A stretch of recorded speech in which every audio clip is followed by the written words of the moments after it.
Hi, our project is CoLab. We're building an end-to-end agentic platform for researchers so that they can design, execute, and iterate experiments faster and more effectively.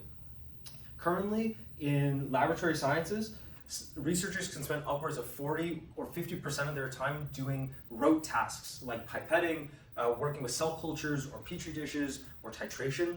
We want to unlock and unbottleneck researchers so that they can focus on higher level, novel lines of thinking rather than doing manual labor. So let's show you that in action. CoLab enables researchers to declare procedures that translate directly into machine commands. We're able to declare that we want to dispense a specific reactant, the specific amount, and the unit, right, that we're working with.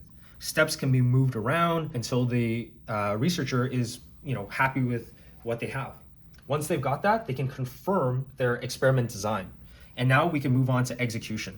We take that same procedure that we just created and we put that into the experimental environment. We have optical cameras and visual cameras to record data, as well as some other telemetry such as temperature. So from the UI now, we can actually start the experiment, translating that procedure that we made into the actual machinery. So I'm gonna click from the UI.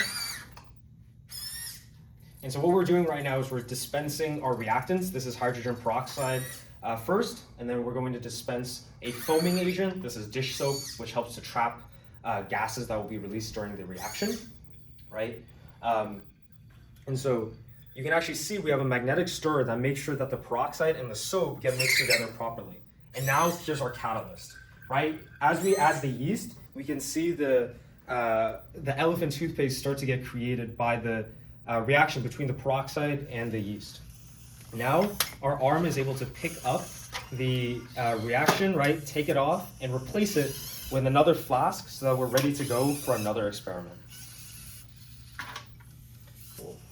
Right? So now that we've executed one experiment, are we done? No, right? Science is not just one and done. We want to be able to operate lots of consecutive experiments that iterate on one another. In CoLab, we can click new iteration. And so on the left-hand side, we can see the first procedure that we made. And on the right-hand side, our agent, which was gathering all of that data and has access to the telemetry, is able to suggest smart next steps, like extending the final stir to ensure that our reactants mix together, right? So clicking it here, the agent will automatically parse that into a new procedure, which on the left-hand side, we've built a diff viewer, letting you see that we changed the duration from 5 to 10 seconds. Once you're happy, you can confirm and you're ready to start another experiment. And that's CoLab, our end-to-end agentic lab platform.